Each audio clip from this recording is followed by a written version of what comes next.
بعد از 30 سال استخراج معدن زمرد و پنجشیر توسط حکومت امارت اسلامی، امروز خرسند هستیم که با یک جواز رسمی از مجری قانونی بالا میشیم به معدن، به کار خود آغاز میکنیم. استخراج قانونی معدن زمرد و پنجشیر توسط وزارت معدن امارت اسلامی. انشالله من بعد شروع به کارهای بعدی انشالله میشه.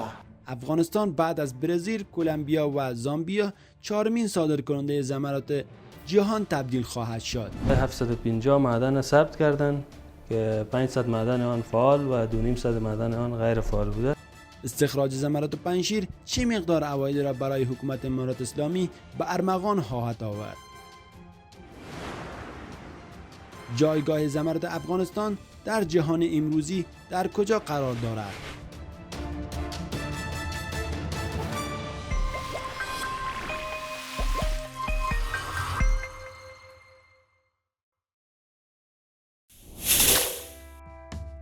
پس از الماس دومین سنگ قیمتی است که در افغانستان و بعضی از کشورهای جهان یافت می شود. زمرد افغانستان به نسبت شفافیتی که در خود دارد در جهان بی‌نظیر است. پس از کشورهای مانند برزیل، کلمبیا و زامبیا چهارمین صادرکننده زمرد می باشد. آنچه زمرد افغانستان را غیر معمول می سازد شفافیت بسیار خوب آن است. اغلب زمردها، حتی زمردهای با کیفیت، دارای ترک‌های سطحی هستند، ولی زمرد افغانستان معمولاً به طور فوق‌العاده تمیز است و با وجود اندازه کوچکی که دارد ولی از کیفیت بسیار بالایی برخوردار است. معدن زمرد افغانستان در دل کوههای دره پنجشیر و کوههای هندوکش در 100 کیلومتری شمال شرق کابل است.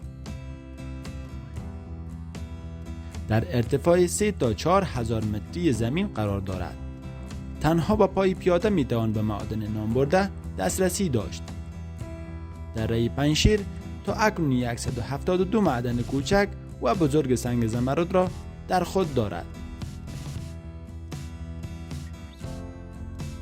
معدن زمرد افغانستان برای نخستین بار در سال 1970 توسط یک دانشمند زمینشناس روسی کشف گردید.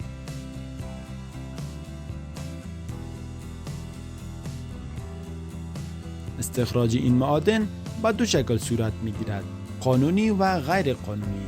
در مجموع شرایط کار در معدن ابتدایی و خیلی خطرناک میباشد. گهگاهی معدنچیان زیر سنگ‌های بزرگ جان می‌دهند. کارگران در این کار خطرناک دو چند سهم به دست می‌آورند.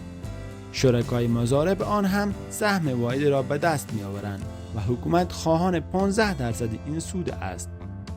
کار در معادن افغانستان در شرایط بسیار سخت انجام می شود و دستمزد معدنچیانی که روزانه با دور از خانواده و کاشانه خودشان 18 ساعت در ناامن‌ترین شرایط در دل کوه‌ها نبشه می زنند، با خریدن مرگ به جانشان صخره‌ها را انفجار می دهند و از بیماری‌های مزمن تنفسی و گرد رنج می برند.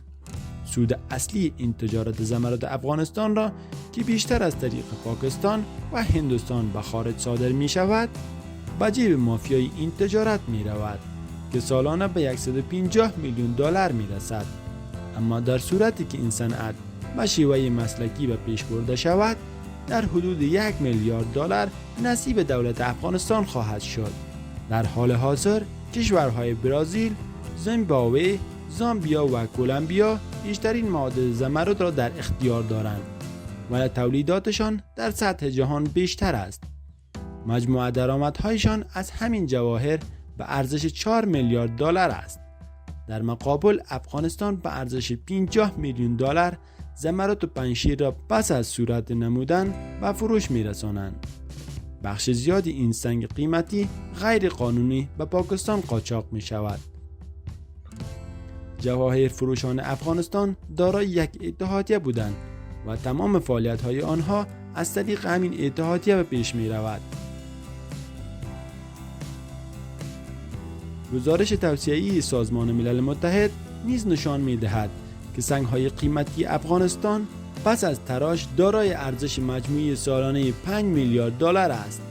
این ارزش می تواند بعد از استفاده فنی و روش‌های مناسب استخراج به مرز 160 میلیون دلار در سال افزایش یابد. طبق گزارش بانک جهانی، مجموع قیمت سنگ زمرد افغانستان تقریباً 3 میلیون دلار آمریکایی در سال محاسبه شده است که از این مورد 2 میلیونش مخصوص زمرد دره پنجشیر است. متباقی مخصوص لاجورد بدخشان و سنگ‌های گرانبهای نورستان می‌گردد. گزارش توسعه‌ای سازمان ملل متحد نیز این را بیان کرده است که گوهرهای قیمتی افغانستان ارزش معادل سالانه 5 میلیون دلار را دارند و این ارزش بعد از استفاده درست و روش‌های صحیح استخراج می‌تواند سالانه به حدود 160 میلیون دلار برسد. امروزه سنگ‌های قیمتی افغانستان در بازارهای کشور پاکستان و نقاط بسیار زیاد دیگر در دنیا کمتر از ارزش حقیقی یا به اسم دیگر معامله می‌شود. وجود دشمن‌ها و شرایط نزاعی داخلی در افغانستان استخراج و جابجایی سنگ‌های گرانبهای معدنی را مخصوصاً زمرد و پنجشیر افغانستان را با دشواری مواجه کرده است و سرمایه گذاری هنگفت برای تسریع استخراج این سنگ‌ها کمیاب را ضروری نموده است. همانند شرایط سیاسی کشور و ناامنی در مناطق دور افتاده افغانستان، کمبود شدید دانش استخراج سنگ زمرد افغانستان نیز یکی از مهمترین موانع برای رونق یافتن هرچی بیشتر صنعت جواهرسازی در افغانستان به شمار می رود.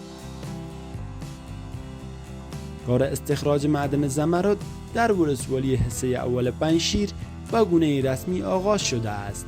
حافظ محمد آقا حکیم والی ولایت پنجشیر هنگام گشایش استخراج این معدن گفت با آغاز کار این معدن که در ارتفاع 3 تا 4 هزار متری این ولسوالی عملی خواهد شد، زمینه کار به باشندگان این ولایت مساعد و اقتصاد آنان را تقویت خواهد کرد.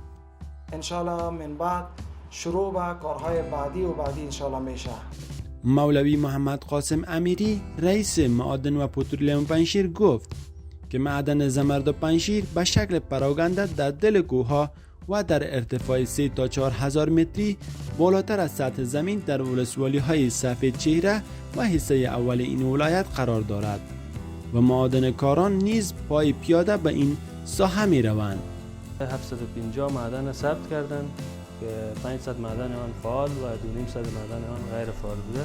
مولوی امیری افزوده که در حال حاضر کار استخراج را با معدنکاران محلی و با استفاده از ابزار و وسایل کوچک برقی مانند برمه، جبل و غیره آغاز کرده‌اند. با گفته او در پنجشیر معادن زمرد، بیروج، یاقوت سوخته و لاجورد که از سنگ‌های قیمتی شمرده می شود وجود دارد. وزارت معدن و پترولیم در این تلاش است که کارمندان معدنکار را روز به روز معیاری و فنی تر کند. امروز خرسند هستیم که با یک جواز رسمی از مجری قانونی بالا میشیم به مردم به کار خود آغاز میکنیم. معدنکاران محلی که همه باشندگان پنجشیر هستند گفتند که آنان نسبت به آغاز این پروژه خوشحالند و از مسئولان امارت اسلامی میخواهند تا تجهیزات و وسایل بهتر معدنکاری را در اختیار آنان قرار بدهند.